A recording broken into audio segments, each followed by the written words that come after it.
Vitet e fundit është vënë re një rritje e rasteve të pacientëve që paraqiten për trajtim në stade të avancuara të sëmundjeve të veshkave.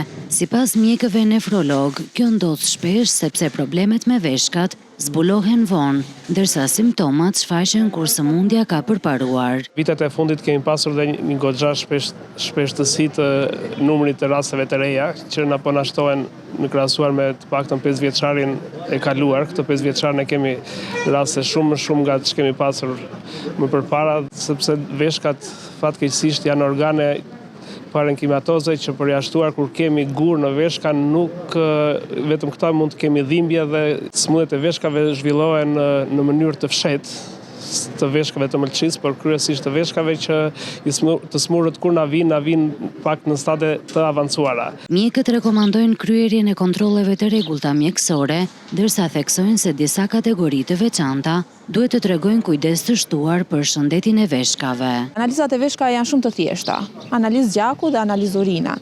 Nuk është se janë analizat të cilat janë vështirë për të realizuar. Por sidomos, kategoritë të cilat duhet të realizojnë këto analiza në mënyrë kronike janë pacientët që vuajnë nga diabeti, pacientët që vuajnë nga hipertensioni arterial dhe pacientët që vuajnë nga insuficienca kardiake.